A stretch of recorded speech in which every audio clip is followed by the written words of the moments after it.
Welcome back, everybody. Welcome back, Liz. How are you?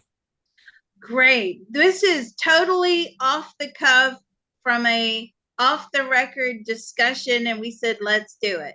Yeah, so we don't have any questions for Teddy Roosevelt, but we were talking about history and how history has changed and how history is being overwritten. And I wanted to talk to a famous presidential authority on history who wrote a lot, who was very prolific in his writing style, and just ask him about the nature of history and how it has changed and what he sees for the future. By the way, Yes, my name is Mr. Reality. You can find me at Reality Forecast on YouTube, and I'm joined with Liz Cross. Hello. we're excited about this one simply because we were talking about how earlier today, no one reads books anymore. They're not really reading. They're not really listening to long audio books. They're getting more and more into short audios on YouTube, shorts as well, shorts on TikTok. You can only put so much in a little video or a short, and you can't even reference it from where the information came from or have an in-depth discussion because Right. Where's my bibliography in a short? There is not one. right, because a lot of history, I took a bit of history in university, and a lot of history is like about going through all the facts, formulating an argument, and based upon the fact finding exercise, which side of the argument are you on? And if people are not willing to research, if they're not willing to read books anymore, um, how is this going to change the course of history? So it's going to change it a lot. What I'm getting from Roosevelt is it will be like we've never known it before. Whereas a lot of our history was lost in way back in the past due to lack of reading and writing, that ability to write. So a lot of it was in pictographs. He's telling me going forward, a lot of historical documentation is going to be lost because simply people won't want to write it down anymore. They're not going to do the in-depth research. It's going to be very small paragraphs reporting of a fact here or a fact there. It's not going to be this intense discussion. It's not going to be lectured really about it. People aren't going to understand it. And historians are, by population, are shrinking down to very minimal numbers. It's just not something that people will have the brain capacity to What's the agenda undertake. behind that? Yeah, really. What's the agenda behind that? Well, basically, you're allowing the government to dictate the history to you as opposed to critical thinking and fact finding and discovering the history for yourself. So the government will be in more control over the information and the flow of information that you receive. They'll decipher what's important, what's not important, instead of having these historians go out and explore and fact find and research, just for the sake of mankind. You're not going to have that anymore. People are not going to spend the time looking into that. They're not going to be passionate about undertaking these very in-depth, long-winded subjects, different viewpoints. In fact, opinions and viewpoints and commentary is going to end up being diminished. Let me ask Teddy Roosevelt about, he said the government. And so how does he see its role has changed since he was in control of the United States as president?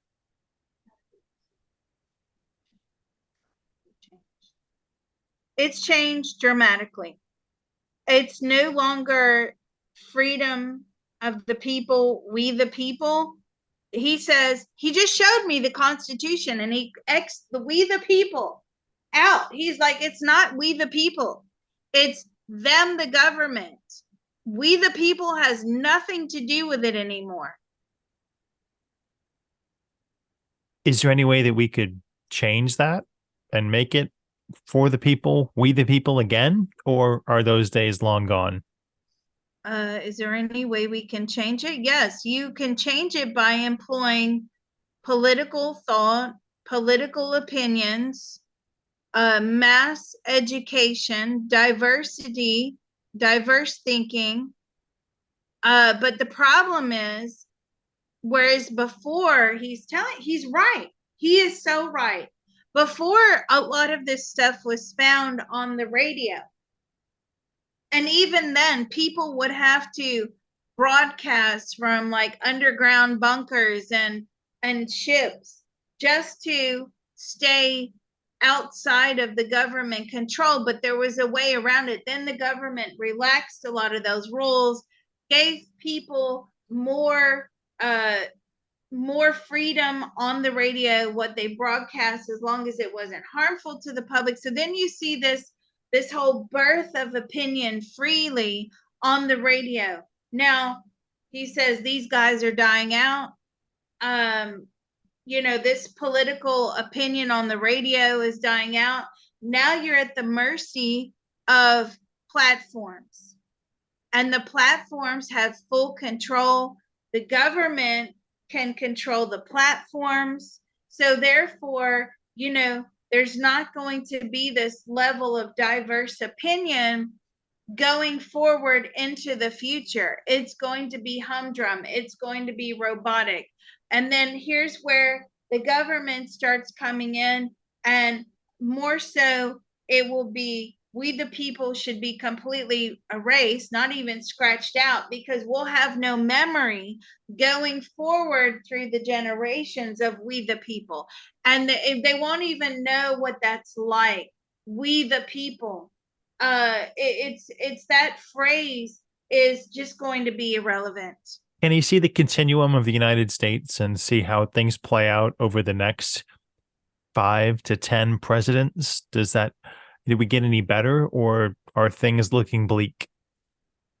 Over the next 5 to 10 presidents, so over the next 40 years per se, we're starting to dissolve our unique power, our individual power, and it's starting to really give over into this one world government. So we start taking orders from a world panel on how we are to government and how we are to govern and to live.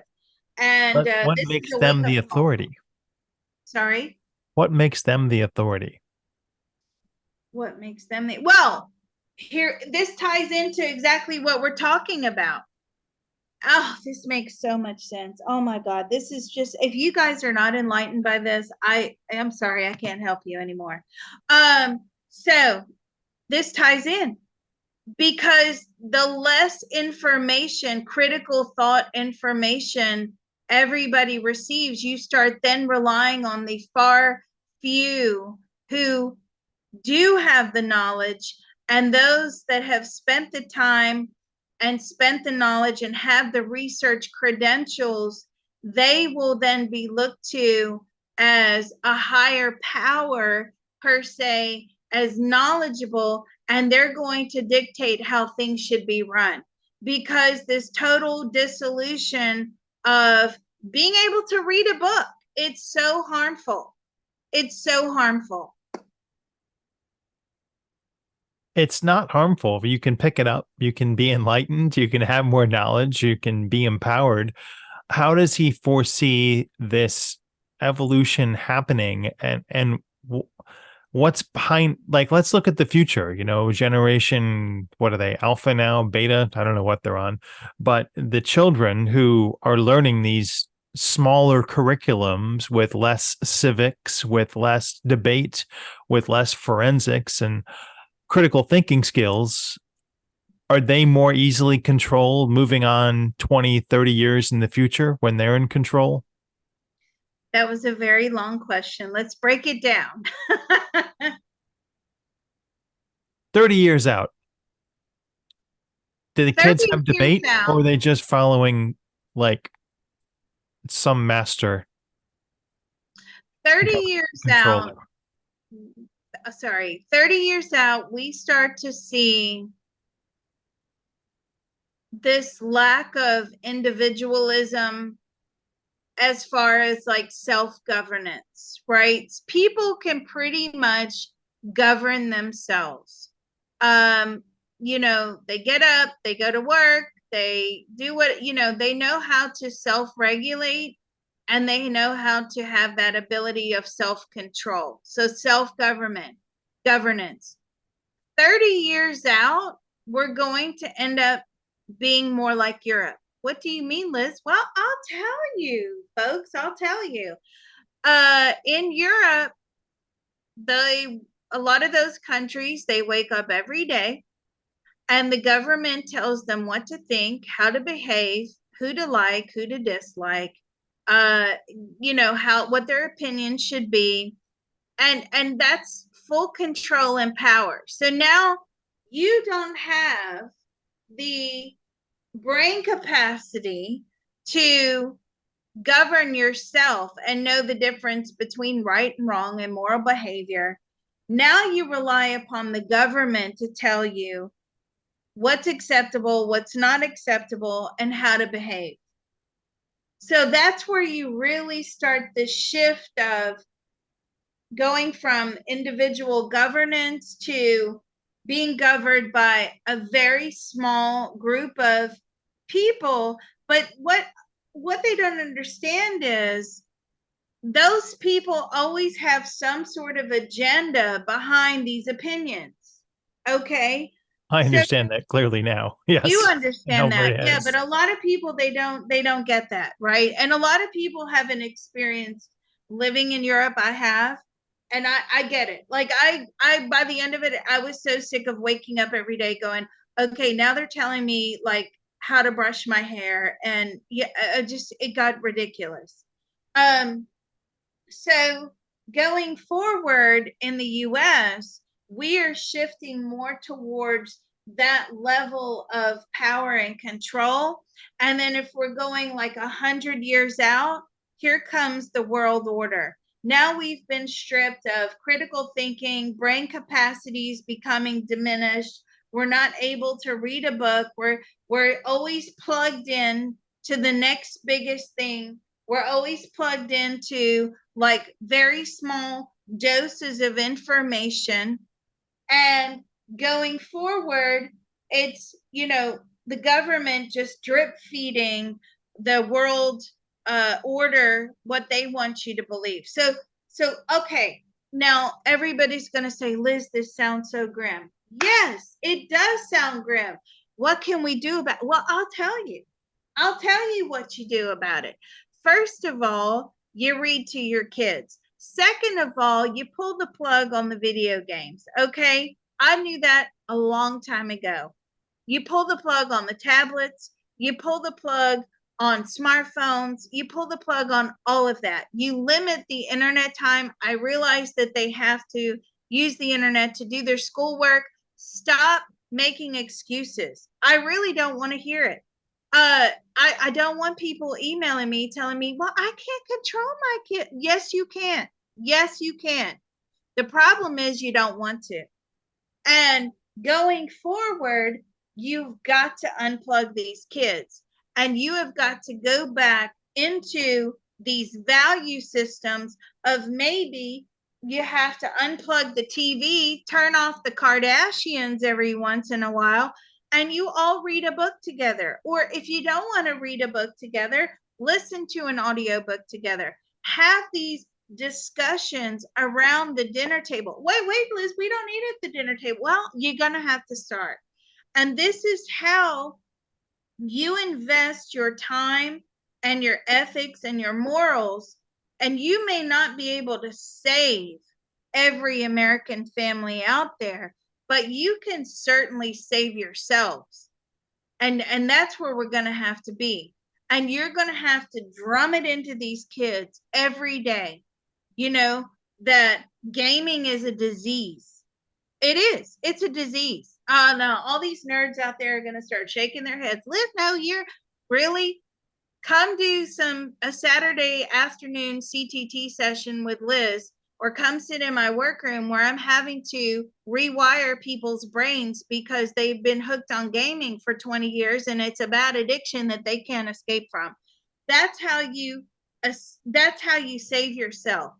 And you have to instill these values uh, across the generations. You really do. It's going to have to go back to that. And I know that's probably seems like a very old fashioned approach. And yeah, in a lot of respects it is. But, this is where we're at. And Old you've fashioned people had got, critical thinking skills. No one yeah, does anymore. you've got to keep those critical thinking skills in play. If you're just watching TikTok videos, right? I'm sorry, like you said, there's no bibliography, there's no deep discussion. I'm TED Talks, okay? I know a lot of people get stuff out of TED Talks. I actually find TED Talks, my personal thought, feeling, and opinion, are very basic level information. And Most they're of agenda based.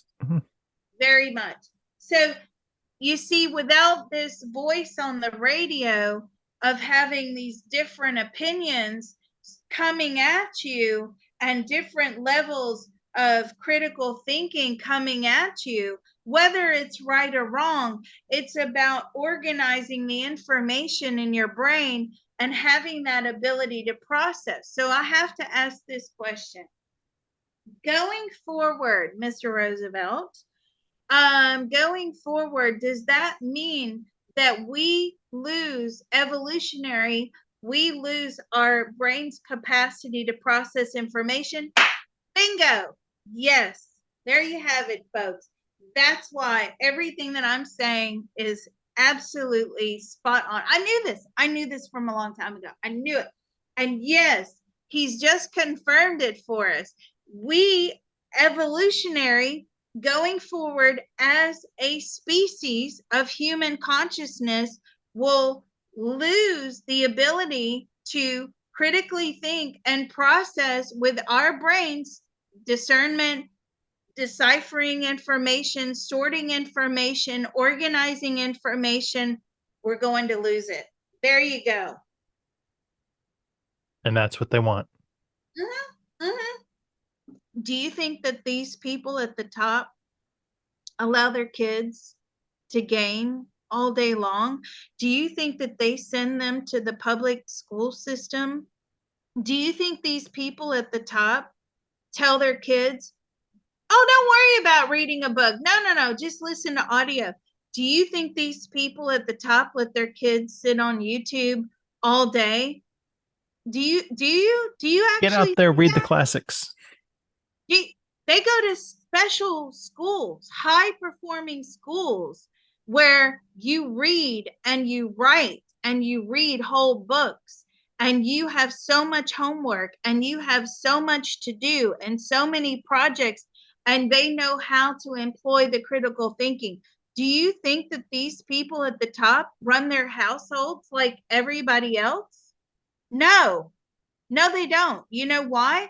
Because they don't want their kids to be regular folks and easily controlled by the government. They want their kids to be like them, right? With all the knowledge and all the power. Just always remember, knowledge is power. These people at the top do not do that. They don't send their kids to school and the kids can barely focus and barely function because they can't get their minds and their imaginations and their consciousness off the video game that they're going to play, or they're putting their phone out in the classroom and they're playing games on the phone. And then when the teachers have something to say about it, the parents are in uproar. Oh, my kid needs a phone to call me in the middle of the day. Why? Because the school doesn't have a phone. That's what we used to do. If there's a problem, we'd go to the office, and the office would call our parents. I mean, Empower your kids to be empowered themselves, yeah. and so that they have a fighting chance to understand and discern what's coming at them in the future, because they're going to try and make you not think. And when they make you not think, That's the most time you should have your critical thinking cap on. And they're going to try to rewrite history. See, when they're at the top, right? And we're so, you know, deficient and defective, we can't even read a history book anymore. Then what does that do? They get the power to tell us what the history is, right? Oh man, this is just, I knew this was going to be a good probe. I knew it. I knew it. So, what is this? The overall message is to save your brain capacity and to save your family's brain capacity going forward. It really is. You've got to fight this. You know, it's like 2 years ago. I put out inflation's going to be 40%. Some people actually listened to that and they saw that coming and they prepared for that. This information is not to put you on a Debbie Downer. This information is so that you can take steps in your life and you know what's coming and you can prepare for that. And I know that I'm preparing my family for that. I don't want these people telling my kids what to do. Thanks so much, Liz. Thank you, Teddy Roosevelt. And thanks all you out there for listening. We'll Yeah, see you next sorry time. about the rant, folks. Sorry. But it's still, I knew it. I knew it. Thanks, Ronan. Bye bye.